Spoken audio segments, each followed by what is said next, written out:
Larang qatorlarni avval qisqacha takror qilib olaylik, keyin muloqotamiz yangi mavzu boshlaymiz. Larang qatorida bizlar qanaqa qator aytgandik? Mana bunday qo'shib qator aytgandik. Nt 160 dan 160 gacha Cn z minus z0 ning inisi.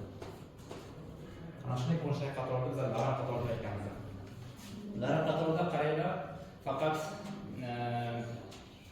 musbat darajada emas, manfiy darajada ham qatnashadi. Ikkita qismdan iborat bu larang qator. Manfiy darajada qatnashgan qismi bor buni. S minus n masalan mana qator manfiy darajada xatni yozaylik. Bor qator qo'shilgan masalan S minus 2 taqsim Z minus Z kvadrat qo'shilgan S minus 1 taqsim Z minus Z kvadrat. Keyin qaysi sifat darajalar qilinishga qaragan bo'ladi.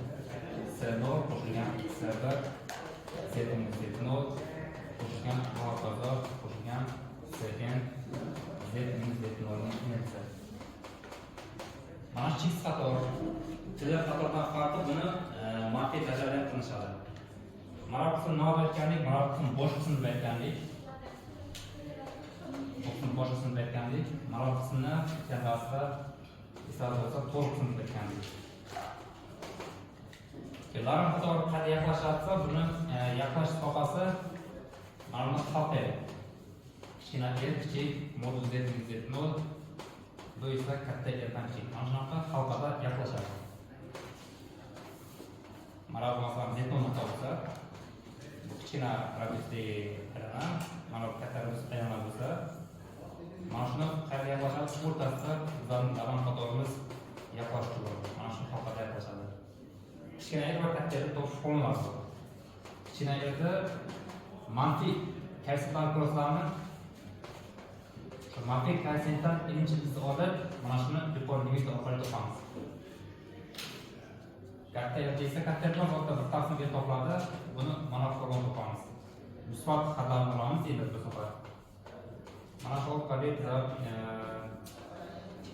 katta aylanalarni orasida topamiz. Demak, bu yerga yaqinlashadi. Larang qator yaqinlashish sohasi mana shu xalqada ekan. Bu birinchidan. Birinchi bilishimiz kerak bo'lgan masala. Ikkinchidan, agar funksiyamiz qandaydir xalqada davom bo'lsa, faraz qilaylik, mana bunday xalqada funksiyamiz davom bo'lsa. Yana bu yo'lda davom. Agar xalqada funksiyamiz davom bo'lsa, bu funksiyani nima qilish mumkin? Larang qatorga yozish mumkin. Boshqa terma bor. U holda bu funksiyani quyidagi ko'rinishda yozishimiz mumkin. Summa nt minus 6 dan plus 6 gacha Cn Z minus Z0 ning inisi. Cn qaysidan qo'shib qolmas bu. Buni biz mana qo'lga topamiz.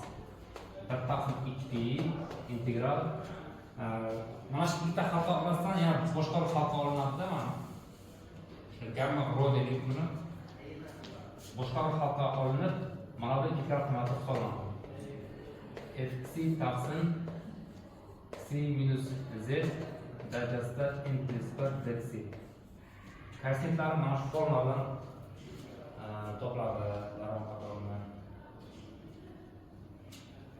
Nima ekan? Demak, larang qator bilgan bo'lsa, buni mana bu xalqada yaqinlashar ekan. Shu xalqadagi larang qator yig'indisi qayerda?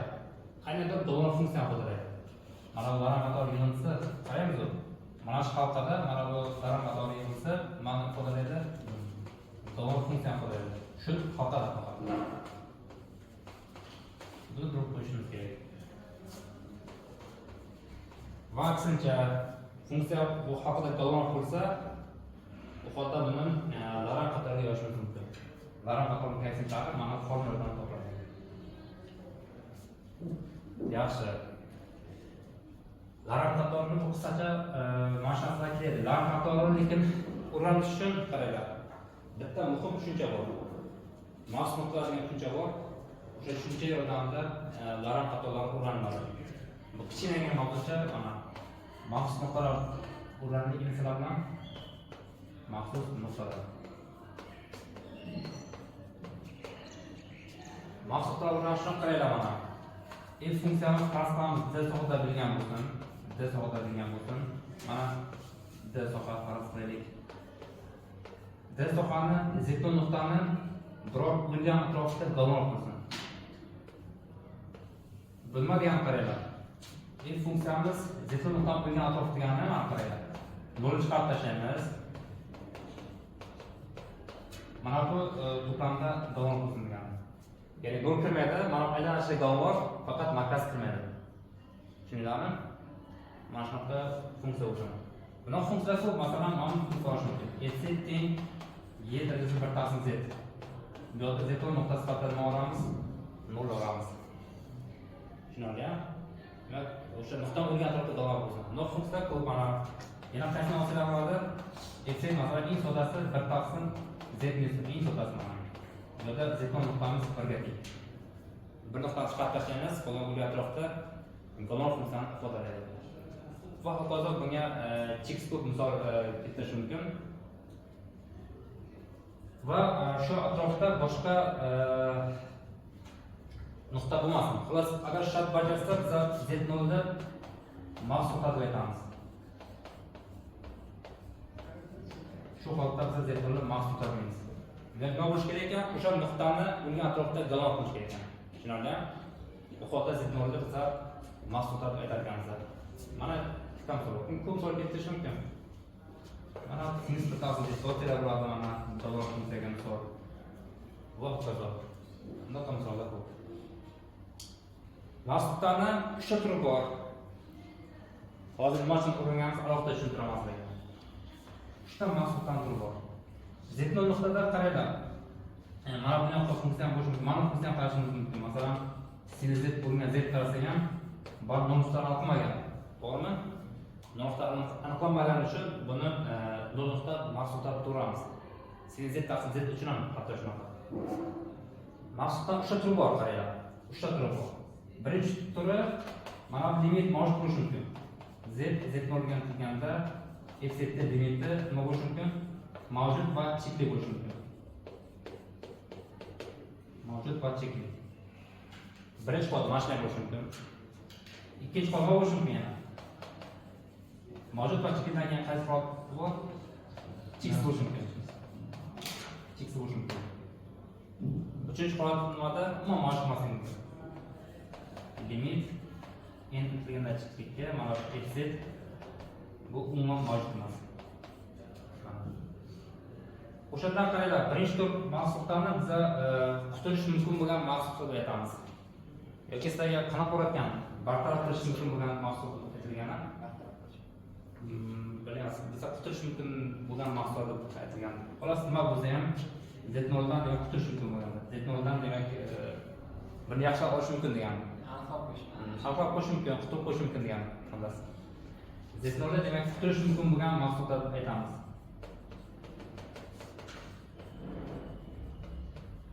Qutulish mumkin bo'lgan mavzular. Agar limit chex bo'lsa, endi qutira olmaymiz. Buni qutib maxsus nuqta deb aytamiz.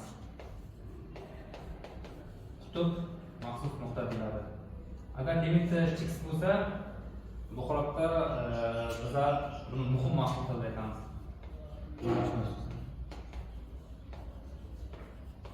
Muhim maxsus nuqta.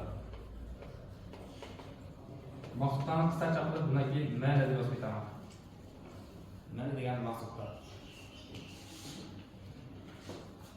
Maxsuslarga lananqlar bog'langan. Shuni bitta teorema yordamida ko'rsataman. Ana muhim teorema. Teorema. F funksiya qaranglar. Z nuqtani mana bu qo'yilgan atrofda davom qilsin. Qo'yilgan atrofda davom qilsin. Boshqa qilib aytganda Z0 nima bo'lsin? Maxsus nuqtasi bo'lsin degan. To'g'rimi? Bu holatda quyidagi tasvirlar tegishli. Birinchisi qaranglar. Birinchi tasvir, agar Z0 quturib bo'ladigan maxsus nuqta bo'lsa, mana quturib bo'ladigan maxsus nuqtasi bo'lsa, qaranglar. Bu holda funksiya qaranglar, mana bu faqat uning atrofida bo'lganda xalqani xususiy holat, to'g'rimi? Kichkina etning dolga xususiy holat. Demak, bu funksiyani nima qilish mumkin? Larang qator yo'yish mumkin. Larang qator yo'yish mumkin. Larang qator yo'yganda agar zidnol qutulib bo'lgan mahsulotda bo'lsa, bu holda mana bu funksiyada larang qatorni chekitda xalq qilishadi. Va o'sha manfiy xatlari hammasi noldan bo'lib ketadi. Manfiy xatlari chekitda xaldimi? Manfiy xatlar qatnashmaydi.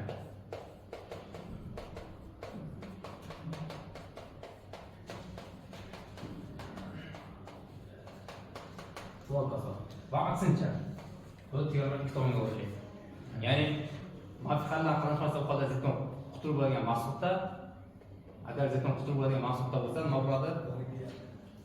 Manfiy xatlar qatnashmaydi. Larang qator manfiy xatlar qatnashmaydi. Ikkinchisi, ikkinchi ta'sir. Agar zidnol qutub mahsulotda bo'lsa, bu holatda funksiyani qaranglar. Larang qator yo'yganda manfiy xatlar soni kichik ta'sir qiladi. Ya'ni nima degani? Kichikda manfiy xat qilishadi degani, eng katta masalan C100 dan boshlab qilinishi mumkin, 1000 dan boshlab yoki million bo'lishi mumkin.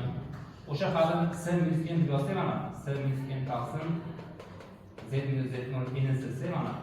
Va qazo kilogrammda C-1 taqsim Z-Z0 plus bu yerda qaysi qatnashadi? Bu yerda to'g'ri qism qatnashadi. Mana bu ko'rinish bo'ladi. Va aksincha qaranglar. Qutub mahsulotda bo'lsa demak, manfiy xatlar chekitda qatnashar ekan. Agar manfiy xatlar chekitda qatnashsa, bu nima bo'lar ekan? Qutub mahsulotda bo'lar ekan. Uchinchisi, agar Z0 muhim mahsulotda bo'lsa, bu holda larang qator yo'yganda qaranglar, larang qator yo'yganda manfiy xatlarining bu holda nima bo'ladi? X kub qatnashadi. To'g'ri. X kub manfiy xatlarga ega bo'ladi. Va aksincha. Demak, larang qatorni manfiy xatlar soniga qarab, mahsulotdan turini bilishimiz mumkin ekan. Agar manfiy xatlar soni bo'lmasa, oxirida qutulib bo'lgan mahsulotlar bor ekan. Manfiy xatlar soni chekitda bo'lsa, qutub mahsulotlar bor ekan. Agar manfiy xatlar soni cheksiz bo'lsa, bu holda nima bo'ladi? Bu holda muhim mahsulotlar bo'ladi. Mana bu larang qatorini demak, mahsulotlar nima qilib ekan, qancha xatli bor yo'qligini xabar beradi.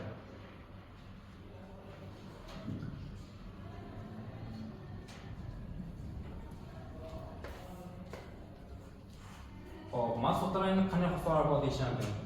Mahsulotlarning qanday xususiyatlari bor? Bularni sizlar bilan ko'rib chiqamiz. Endi qaranglar. Qutulib bo'lgan mahsulotlar bo'lsa, demak, funksiyani nima qilish mumkin? Buni golroq qilish mumkin. Tushunarlimi? Qanday golroq qilamiz? Mana birinchi holatda umuman funksiyamiz qaysi nuqtada aniqlanmagan? Z nuqtada aniqlanmagan, to'g'rimi? Z nuqtada aniqlanmagan bo'lsa, funksiyaning Z nuqtada qiymatini qaranglar. Z0 C0 deb aniqlab olsak, C0 nima ma'no? Larang qatordagi 0 chiqadi. Bu holda funksiyamiz butun to'plamda nima qilish mumkin? Dolma bo'lishi mumkin. Bu holda mana bu funksiyani ham yerda dolma bo'lish mumkin. Shuning uchun buni nima deyshadi? Qutulish mumkin bo'lgan mahsulot deb deyshadi. Buni qutulish mumkin. Qutub mahsulotda bo'lsa, odatda mana bu qo'shib qo'yadi. Qutub mahsulotda bo'lsa, mana hammasi umuman har berishadi. Hammasi umuman har berishadi-da, mana. Ya'ni birinchi holatda ko'rishamiz atrofda. Muhim mahsulotda bo'lganda shunaqa bo'ladi. Bir holat. Agar Z0 qutub mahsulotda bo'lsa, qaranglar, nima qilamiz? Hammasini umuman har beramiz. Umuman har bergan vaqtimizda exit funksiyani ham yozish mumkin bo'ladi, qaranglar. Mahajda Z0 inisi suratda summa n teng qaranglar. Mana bu sondan boshlab, mana n demak shuni k deylik. K minus n dan chekgacha s qaranglar. K plus n z minus z0 darajasi nima bo'ladi? K.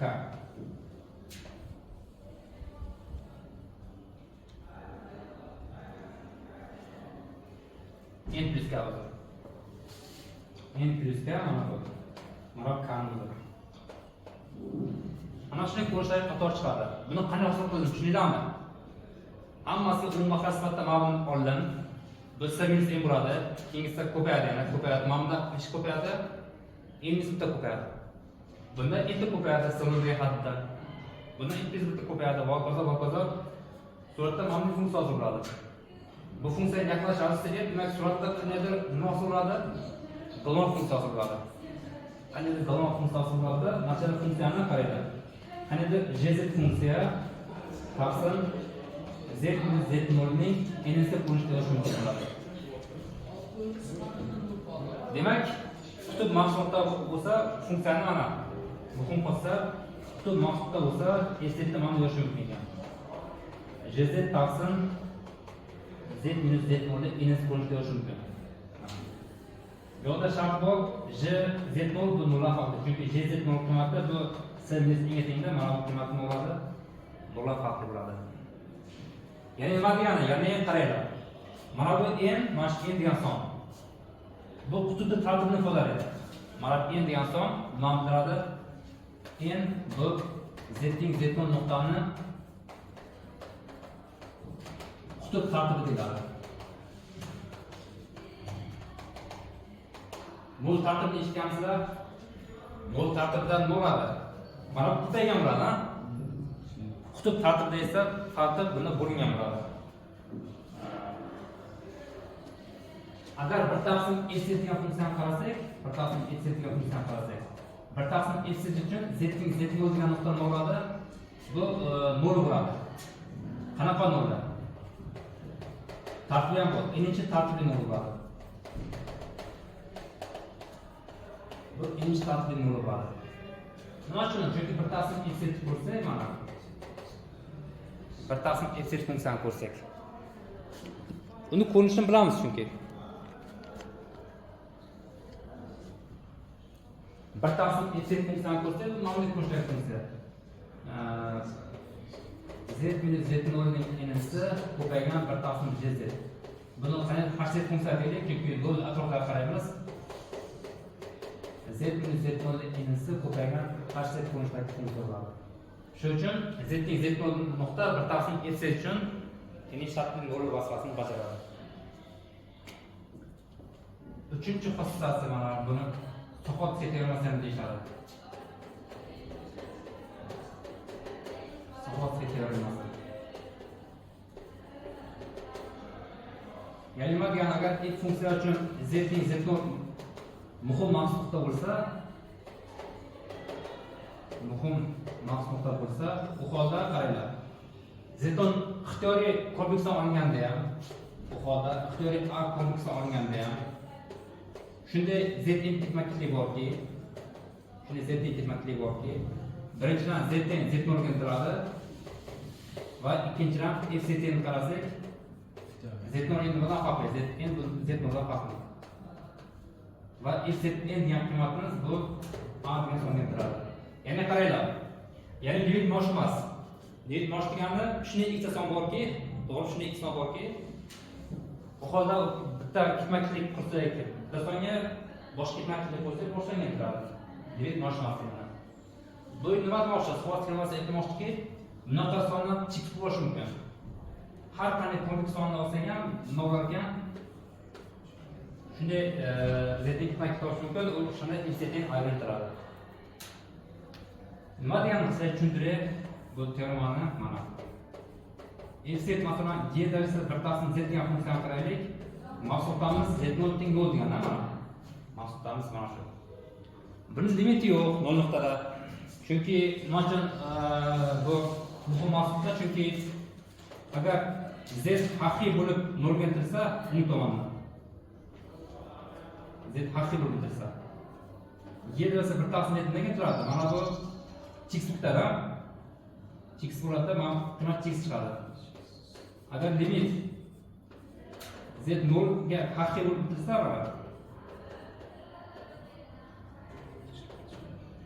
y darajasi minus x bo'ladi, bu qiymat 0 chiqadi. 0 qanday intilishi bor. Shuning uchun mana bu z teng 0 bo'yicha muhim maqsudda bo'ladi. Bu muhim mavzuda. Muhim mavzuda bor. Endi qaranglar. Xitoy korpusdan olganda ham nimaga shunaqa ketma-ket bo'lishi mumkin deyaptiki, bu qaranglar. Biz nima topdik? 0 x topdik ha mana. Sizlar qasddan qiladigan ketma-ket topdik. Aytiraman. Iganlardan ketma-ket topdik, iganlardan. Mana ketma-ket qo'raman. Zn teng qaranglar. 1 taqsim ln I plus 2 pi I k. Mana bunday ketma-ket yo'qaman. Bilmaga turadi bu. K uzr, K nima dedik? En x keltirsa mana bu nimaga turadi? Bo'lgan turadi. F-ni qarasak, bu 1 taqsim aynan nima qiladi? Yadrosi ln I quloqda ajratib yozaman, ko'paygan yadrosi ln 2 pi I n. Mana bu yadrosi ln I ga teng. Mana bu I ga teng. Yadrosi 2 pi esa mana bu nimaga teng? Bu 1 ga teng. Natijasi demak 1 chiqadi, 1 limitda uzr. 1 chiqadi, I limitda bor I ga teng. Mana eng ahamiyati yo'q. Mana bu yerda Xitoyda avion kompleksini olaman. Mana bu yerda A ni qo'yaman. Natijasi A ga teng bo'ladi. Mana bu ketma-ketimiz mana A degan songa turadi. Aslida bunga xossasi yo'q, to'g'rimi? Masalan, sinus x degan funksiyani olsak, -1 va 1 orasidagi Xitoy songa intilishi mumkin. Lekin kompleks orasida yo'q, har qanday kompleksga intilishi mumkin. 7 ga intiladigan ketma-ket tuzilsa, sizlar tuzib olasizlar. Chunki sohasiga buni isbot qilgan. Isbot qiziq bo'lsa, alohida sizlarga tushuntirib beraman. Vaqt qolmadi. Davom etamiz. Sohasiga temasi qiziq bo'lsa, tushunmadi. Sizlarga qisqacha isbotni ko'rsatib beraman. Sohas temasi nima deydi? Agar f funksiya mana bu ustalib turgan to'xta konvert bo'lsa, takrorda mana bo'lchi z minus z0 chekka. Buni o'ygan atrof aytamiz. Va z0 qutb mas'ulda bo'lsa, mana qutb uzr muhim mas'ulda bo'lsa, u holda ixtiyoriy A hisoblanganda ham, A kompleks hisoblanganda ham shunday zn ketma-ketlik topadi. Zn hammasi noldan farqli bo'lishi kerak. Z noldan farqli bo'lishi kerak. U holda o'sha f zn degan ketma-ketimiz nimaga aytiladi? A bilan aytiladi. Buni sohasiga teoriyasi deyishadi. Shuni mana sizlarga qiziqmasin isbotini ko'rsataman. Bu uchun kichkina lemma bor. Lemma. Agar f funksiya z nuqta atrofida chegaralangan bo'lsa, z nuqta o'yga atrofida chegaralangan bo'lsa, model mana shartmi? Agar f funksiya mana modul jihatdan f-dan oshmasa, u holda hozir muhim mavjudlar sharti yo'q. Tushunarli-a? F funksiya modul jihatdan f-dan oshmasa, u holda mana bu z degan nuqtamiz bu quturib bo'ladigan mas'ulda bo'ladi. Quturib bo'ladigan maxsus nuqta bo'ladi. Ya'ni funksiya chegaralangan bo'lsa, quturib bo'ladigan maxsus nuqta bo'ladi. Z nuqtadan biron tarafda chegaralangan bo'ladi. Agar Z nuqtadan biron tarafda chegaralanmagan bo'lsa, nima bo'lishi mumkin yoki quturib bo'lmaydigan, qutb yoki muhim maxsus nuqta bo'lishi mumkin ekan. Demak, bir nimadan nima kelib chiqadi? Bir nimadan kelib chiqadiki, mana bu f funksiyamiz. Mana bu to'plamda nima bo'lmaydi? 0 kichik z minus z0 chekka f. Mana shu to'plamda chegaralanmagan.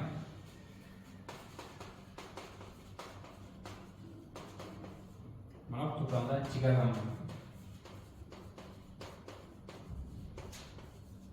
Nima uchun chegaralanmagan? Demak, ikkita taraf ishlaydi. Ana qutulib bo'ladigan maqsadda.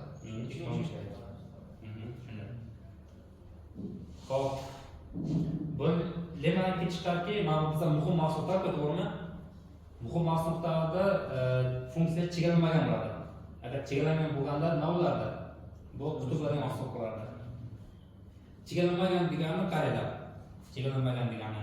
Ixtiyoriyatni naturaldan olsak ham bu. Ixtiyoriyatni naturaldan olsak ham shunday ketma-ketlik haddi borki, shunday ztn haddi borki, ztn qanaqa ma'lum to'plamni. Mana shu to'plamni v orqali birlashtirib turaylik mana. V bizga mana to'plam.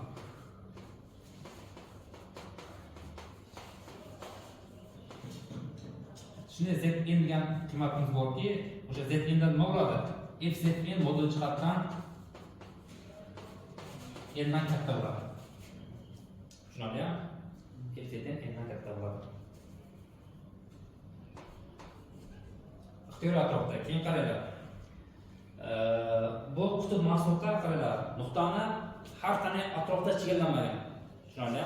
Har qanday atrofda. Nima uchun atrof kichiklashishdan chegarlanmagan bo'lishi kerak? Chunki atrof kichiklashtirsa ham qutb mahsulotlar uchun qo'yiladi.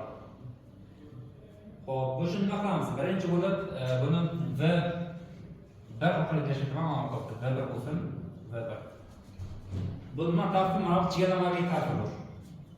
Bu qisqacha eslatib o'tdim mana. Xo'p, V1 atrofdan qaranglar. Shunday bitta Z1 nuqta topiladiki, bu V1 atrofdan. Bu uchun F0 degan qiymatimiz nimadan katta bo'ladi? 1 dan katta bo'ladi. Teng bo'lishi. V2 da mana bu olamiz. Vn sifatida mana bu olaylik. Vn sifatida mana R taqsim mana bu olaymiz. R taqsim 2 ni inisi degan to'plamni uzr. R taqsim n deb qo'yaylik. R taqsim n degan to'plamni Vn sifatida qaraymiz. Shunday Z2 nuqta borki, shunday Z2 nuqta borki, V2 dan. Z2'miz nima bo'ladi? Bu 2 dan katta bo'ladi. Bu V2 dan topiladi. Chunki nima uchun har qanday kichik atrofda funksiya nima bo'ladi? Chegarlanmagan bo'ladi.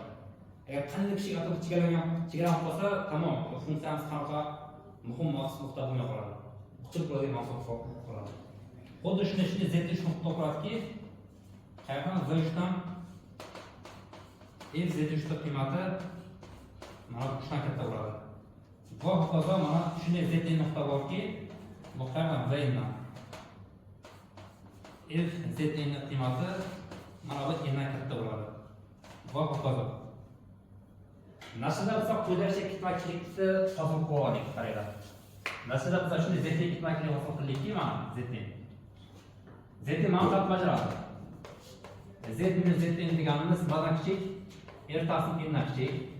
Ikkinchi o'rinimiz bo'lgan katta. R taqsim n dan kichik va F Zn mana modul jihatdan nimadan katta?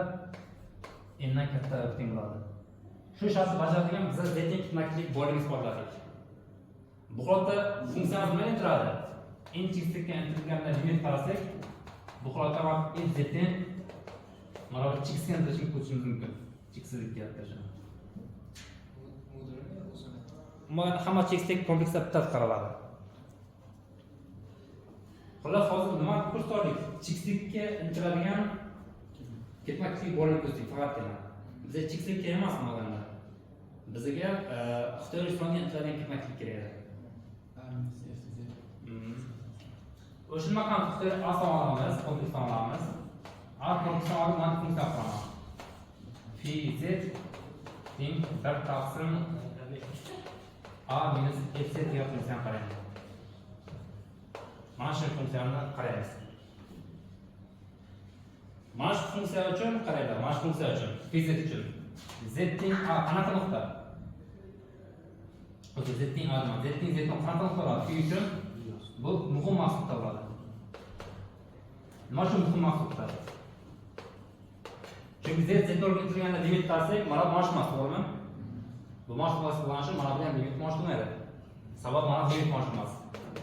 Limit Z orga intilganda 1 taqsim A minus Fz mahsulot emas. Sababi nima uchun? Fz o'z mahsulot emas. Yo'q, bu mahsulot emas. Phi uchun muhim mahsulotlar bo'lgani uchun qaranglar. Phi uchun shunday ketma-ketlik qilish mumkin. Shunday ketma-ketlik bor. Endi Z n to'liq deyman buni. Shunday ketma-ketlik qilish mumkinki, bu mashallah va shunday ketma-ketlik qilish mumkinki, Phi Z n to'liqlik nimaga turadi? Bu cheksizga intilsin. Tushunarlimi? keskin tarafga shuni qilib qo'yish mumkin. Bundan kelib chiqadiki, mana bundan f-set topsak nima bo'ladi? F-set topsak.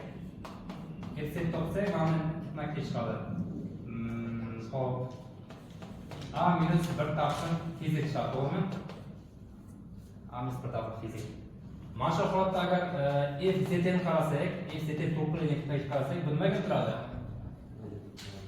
Mana bu A minus 1 taqsim fi ztni to'g'riligi bo'ladi. Mana bu maqash chiqib ketgani uchun mana bu ketmakligimiz aldan tashkil chiqadi.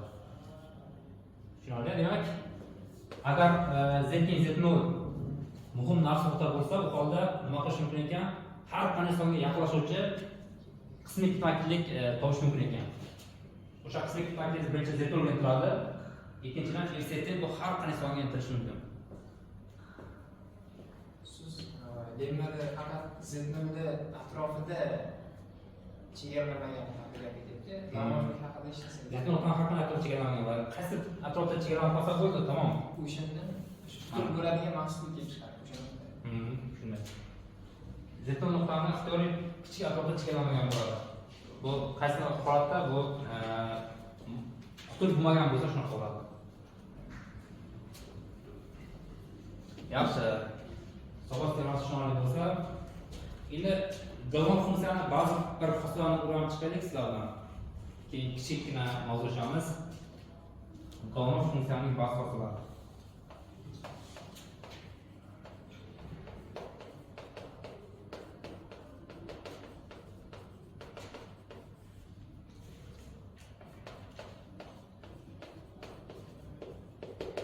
Galon funksiyani xususlari.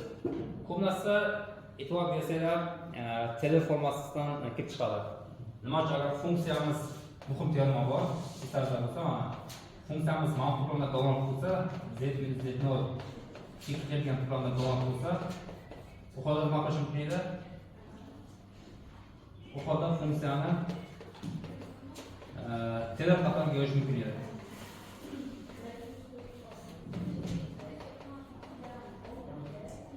Mana bunday ko'rinishda teler qatoriga yozishimiz mumkin. Endi qaranglar. Mana bu holatni ko'raylik. F-set funksiyada z0 bu funksiyani 0 bo'lsin. F-ning 0 bo'lsin. F funksiyaning 0 bo'lsin. 0 degani nima degani? Oddakka tartib f-set 0 bo'lsin degani. F-set 0 bo'lsin. Nolni tartibini ham bilaylik, o'sha nol tartibi qanaqa bo'lsin? Z-ning z0 n'inchi tartibli 0 bo'lsin. Bu nima degani? N'inchi tartibli 0 degani f-set funksiyani mana bunday ko'rinishda yozish mumkin degani.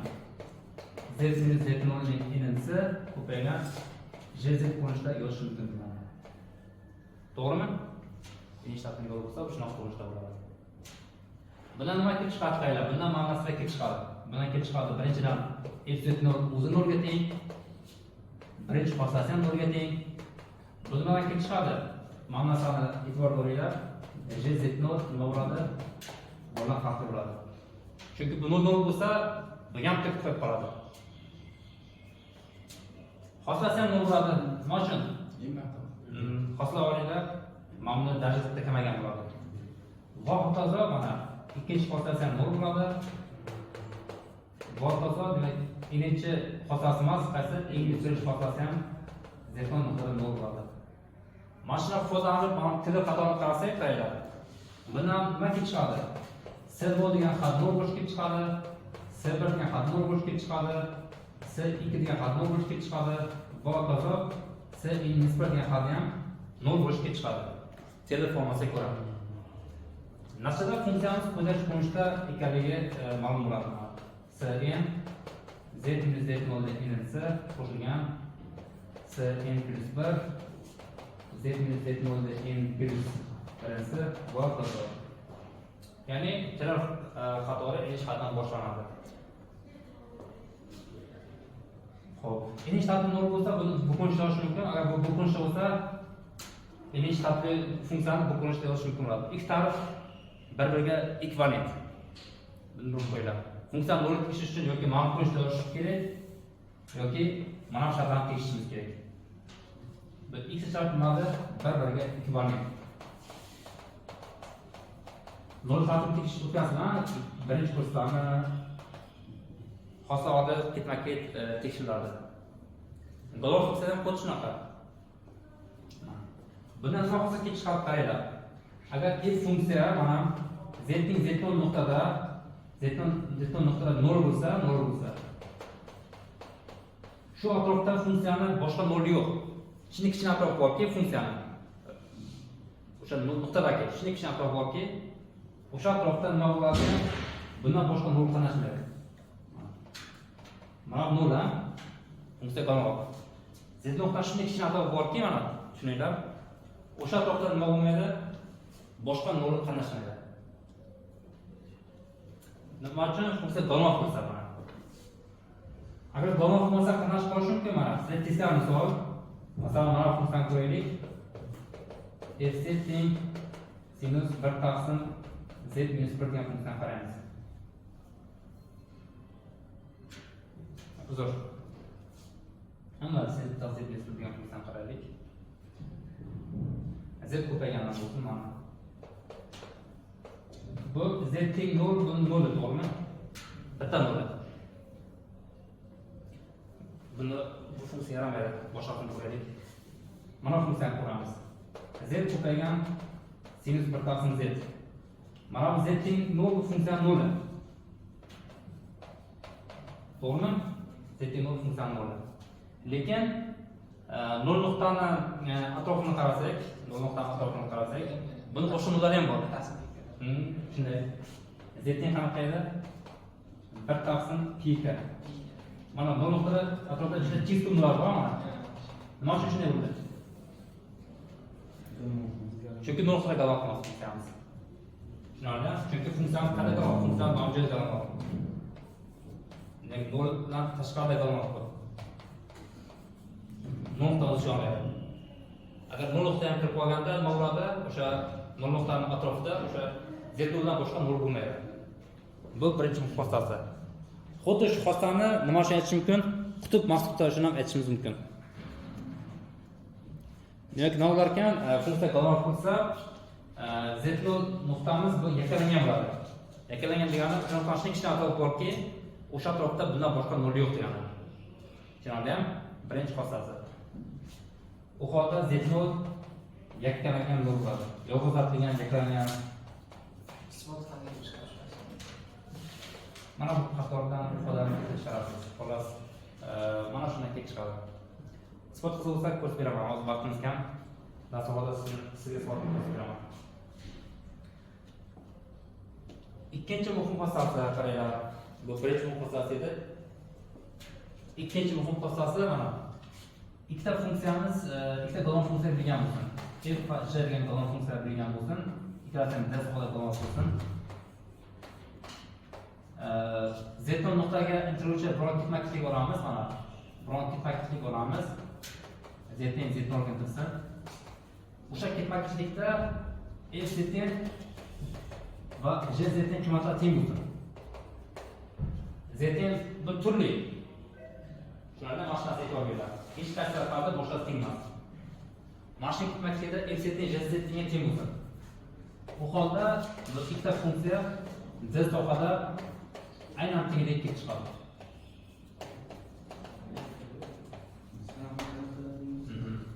Sanoqlikda nuqta teng bo'lishi shart emas. O'sha soha nuqtada bitiruvchi ketma-ketlik teng bo'lishi yetarli. Sanoqlikda shart emas. Masalan, sinus pz bilan sinus pz sanoqli nuqta teng, lekin ikkasi teng emas. Tushunarli? Bu nima degan qayda? Mana bu z sohamiz, mana bu z0 nuqtamiz. Bunga turuvchi ketma-ketlik teng bo'lsa, mana bu ketma-ketlik teng qarashlaylik mana. Z1, Z2, Z3 va z teng bo'ladi. Mana shu ketma-ketlik teng bo'lsa, demak, butun sohada teng bo'lar ekan. Muhim joyi nimada? Muhim joyi mana bu z0 nuqtamiz sohaning ichida bo'lishi kerak. Sohaning chegarasida bo'lsa, bu teng bo'lishi shart emas. Buni nima deyishadi? Mana teoremani yagonalik teoremasi deyishadi. yagonalik teoremasi. Bundan nima chekib chiqadi? Bundan agar birorta chiziqda teng bo'lsa, ikkita funksiyamiz. Bunda gammasi qaraylik. Agar gammasi bilan qo'shib ikkita funksiyamiz tenglikka chiqsa, u holda bu funksiyamiz nima bo'ladi? Aynan teng bo'ladi. Bu bundan kuchliroq, bundan kuchliroq narsa. Mana sanoqli to'plamda teng bo'lishdan butun soat teng bo'lishga chiqadi. Xususan chiziqda teng bo'lishga chiqadi. Xususan mana bitta doira teng bo'lgan funksiyamiz bitta doira teng bo'lsa, demak hamma joyda tenglikka chiqadi.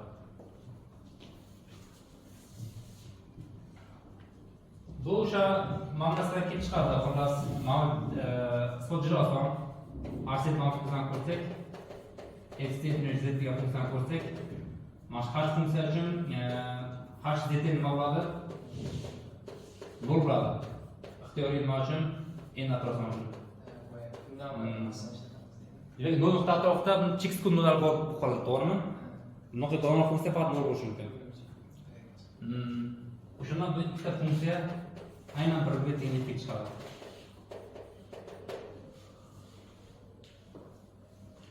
Mana bu yagona teorema deyishadi. Ya'ni bunday funksiya faqat yagona bo'ladi. Mana sizga savol. Mana shu yerda bajarish funksiyadan mavjudmi? Masalan, f bir taqsim n teng f minus bir taqsim n teng bir taqsim n kvadrat f bir taqsim n teng f minus bir taqsim n teng bir taqsim n kub. Sizga savol, mana bu a degan savol, mana bu b degan savol. Mana shu yerda bajarish funksiya bormi? Doimiy funksiya. Bora. Mana bu ishlat bajarish funksiya bor, to'g'rimi? F z z kvadrat. Lekin bu ishlat bajarish funksiya yo'q. Chunki mana bu holatda f z nimaga tenglikka chiqadi? Bir tomondan z kubga tenglikka chiqadi. Chunki f bir taqsim n o'sha z kub funksiyani bir taqsim kvadrat teng bo'ladi. Bir tomondan yagonalik teoremasiga ko'ra f z z kubi teng chiqadi. Mana ikkinchi shartdan esa f z teng minus z kubi funksiya bo'lishga chiqadi. Z kub minus z kub funksiya ikkasi ikki xil bo'lgani uchun umumiy holda bunaqa nima mavjud emas? Gamma funksiya mavjud emas. Modul z shunday bo'ladi, to'g'rimi? Gamma funksiya emas bu. Umuman.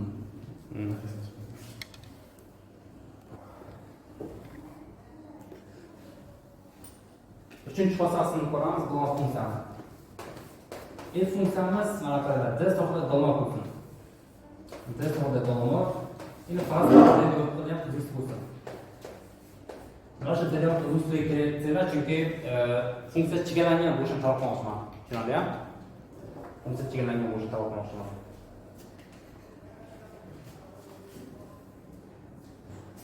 U holda quyidagi xossalarni agar funksiya gamma bo'lsa va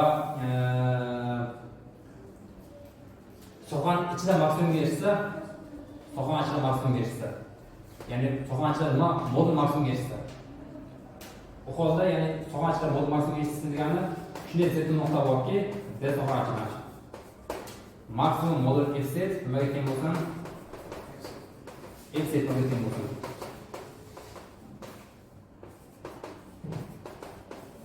U holda bu funksiyamiz faqatgina o'zgarmas funksiya bo'ladi ekan. Bu nima degani? Funksiya davom bo'lsa, so'g'on ichida maksimumga erisholmaydi degani.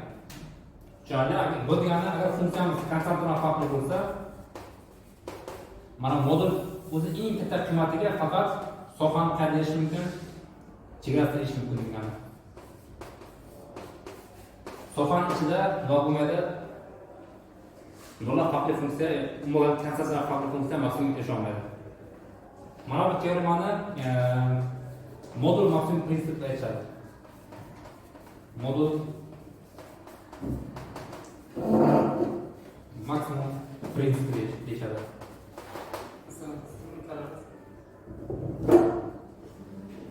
Demak, gamma funksiya yoki nima bo'lishi mumkin?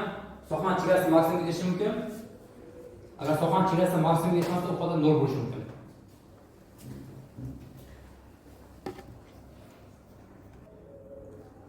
Bu orqali ham ko'p masalalar hal qilish mumkin. Qiziq bo'lsa shuni ham qisqacha isbotini ko'ramiz. Mana modul maksimum testini qisqacha isbotlab beramiz sizlarga. Qanday isbotlanadi? Faraz qilaylik, testlarni faraz qilamiz.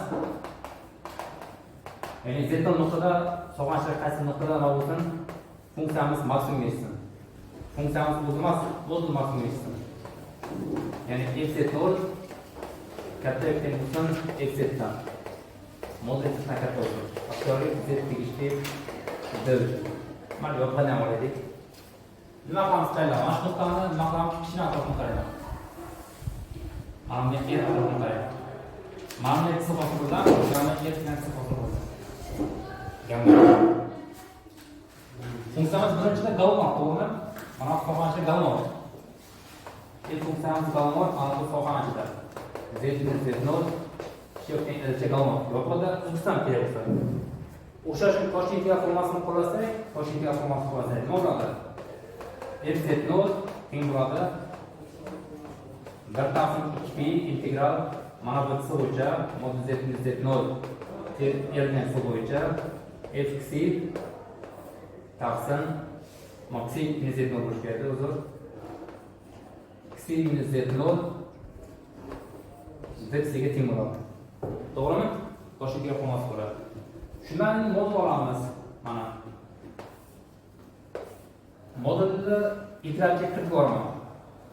Modul integralga kiritib yuborsam, mana 1/2pi moduli 1/2pi bo'ladi, to'g'rimi? Buni integralga kiritib yuborsam, mana modul xi minus z teng r bo'yicha f xi mana modul qoladi bu narsani. Modul integralga kiritib yubordim. Taqsim xi minus z ko'paygan modulda z xi degan ifodamiz qoladi. Xo'p, f xi degan ifodamiz mana oshib ketmaydi. F noldan oshmaydi. F noldan buxolayman buni. Yuqoridan yana buxolayman. 1/2pi integral xi minus z0 mana bu z0 edi. Teng r bo'yicha mana bu demak f z0 bunday qo'ydim. Maksimum qiymatini qo'ydim. Masalan, shu konstanta xi minus z0 o'zgarmas. Qaranglar, hammasi erga teng. Buni o'zim qasamni qo'yaman.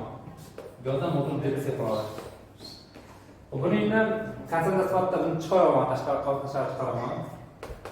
Altdan chiqarsam mana modulda f(z0) taqsim mahajda 2pi qoladi. Bu yerda xi minus z0 teng r bo'yicha modul z qoladi. Modul z degani nima beradi bizga?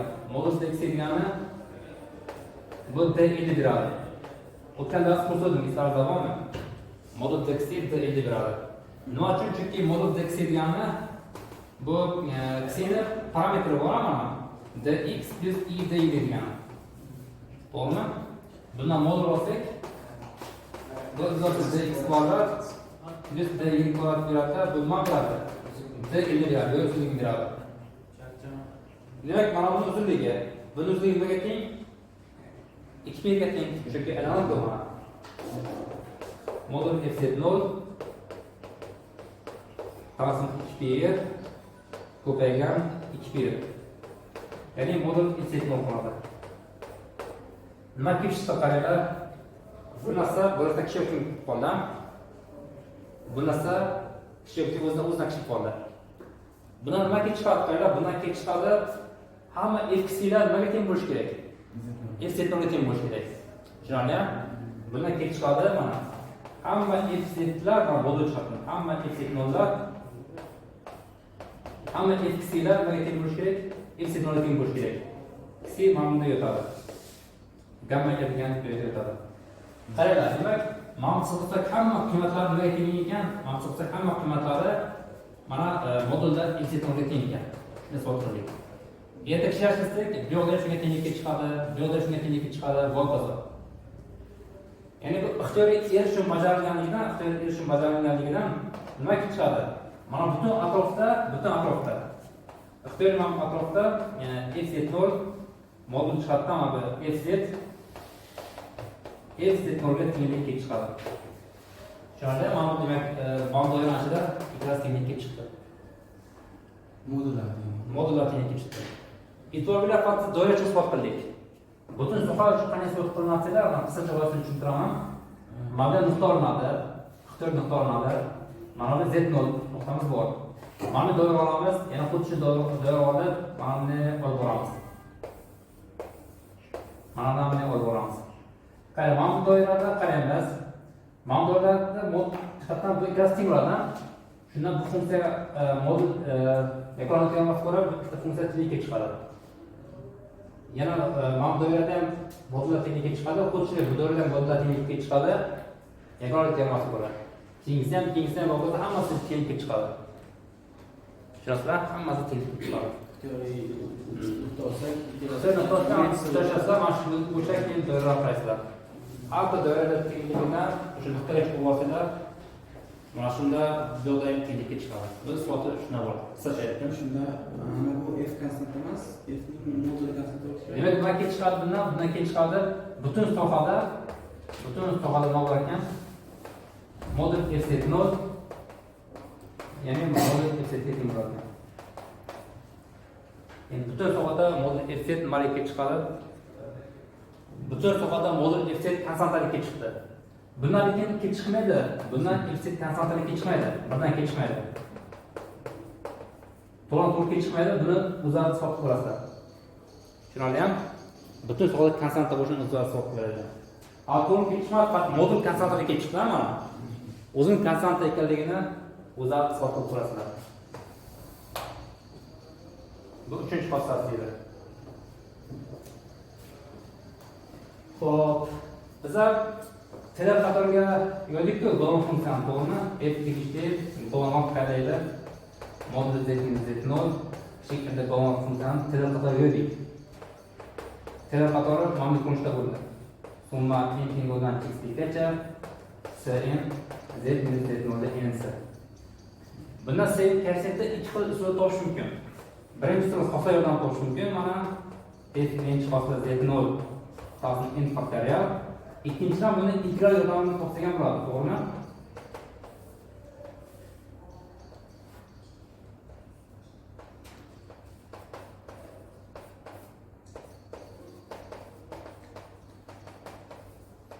Mana integral yordamida topsak ham bo'ladi. Buni o'tkazib tushuntirdim sizlarga. Mana shunaqa narsa kelib chiqadi, qo'shib tengligi deyishadi mana. Qo'shib tengligi. Har bittasi n koeffitsient mana shu, har bittasi n koeffitsient manasidan oshmaydi. N taqsim r ni n dan oshmaydi. Bu yerda n nimada funksiyani yuqori chegarasi. Cn n taqsim r ni n dan oshmaydi. Sizlarga bu vazifa, mana shuni sizlar nima qilasizlar? Isbotlab ko'rasizlar. Buni sizlarga vazifa qilib beraman. Buni isbotlaysizlar. Bundan keyin chiqadi, mana ikkinchi tekstdan keyin chiqadi. Mana tenglik modul qo'yasizlar, buni kattalashtirasizlar, bundan mana buni tenglik chiqadi.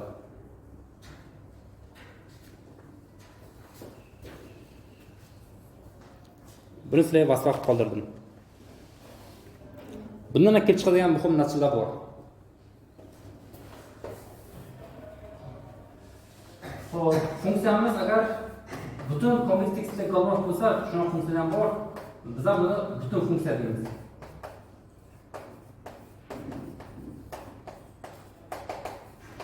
Butun kompleks tekstga golon funksiyani nima deyotganimizda butun funksiya deb aytamiz. Masalan, z har qanday ko'p golon funksiya bo'ladi. Y darajasi z va bu funksiyalarni kompozitsiyasi, murkab funksiyasi nima bo'ladi? Butun funksiya bo'ladi. Bu ham muhim teorem nuqtasi mana debet hisoblagan.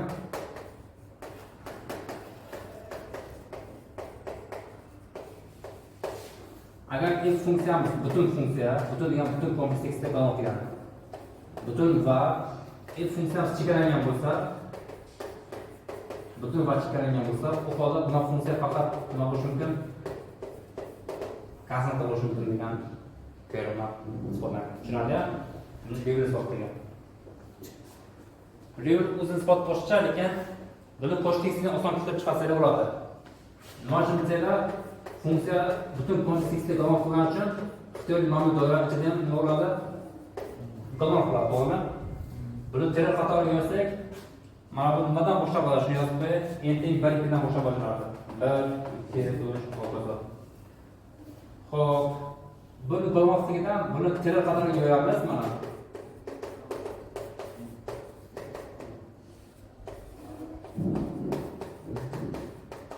Teri qatori ham yerga yaqinlashadi. Xo'p, hammaga yaqinlashgani uchun radius xo'p, mana bunday foydalanlik. Siz endi modul qaraylik. Funksiyasi chegaralangan, ha? Shuning uchun nimadan oshmaydi? M taqsim yerda n'dan oshmaydi. Yerda biz ixtiro tarashimiz mumkin. Shundaymi? Yerda ixtiro tarash hisobiga nima qilish mumkin? Yerda chekni keltirish mumkin. Yerda chekni keltirish mumkin. Yerda chekni keltirsa nima qiladi? Sen modul chiqargan kuchayotgan nolga qoladi, ya'ni bundan keyin chiqadi saylar hammasini nolga teng degani. Faqat nimadan boshqa keyin birdan boshqa. Bundan keyin chiqadi f funksiyamiz sinov degan konfetning, ya'ni konstant degani. Masalan, shakilda bundan ko'p foydalanishadi. Nazariyada foydalanishadi.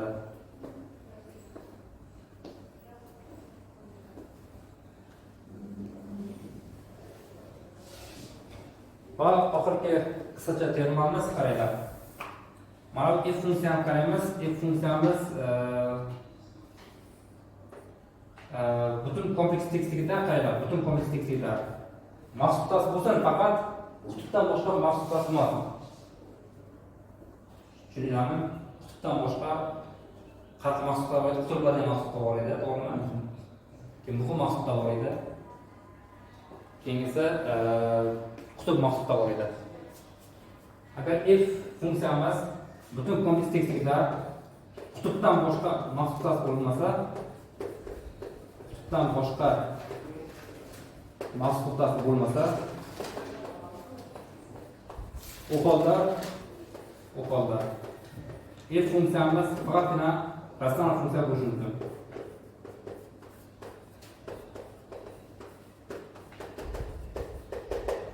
Qutbdan boshqa mahsulotlar bo'lmasa funksiyani qutb mahsulotlardan boshqa mahsulot bo'lmasa kerak. Faqat mahsulot bo'lganda qutb bo'lishi kerak. U holda bu funksiyamiz faqatgina qanaqa funksiya bo'ladi? Ratsional funksiya bo'lishi mumkin.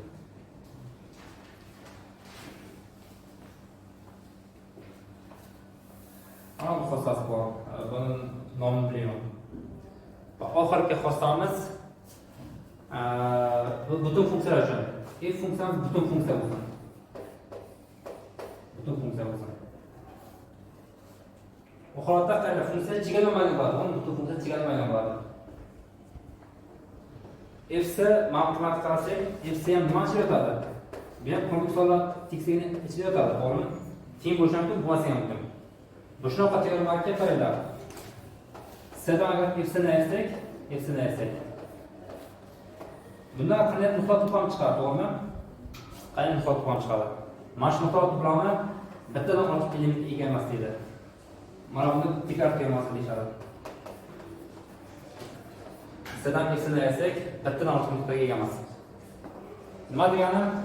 Yoki bu degani nima degani? Bu degani yo F'si S'ga teng degani ma'nosi.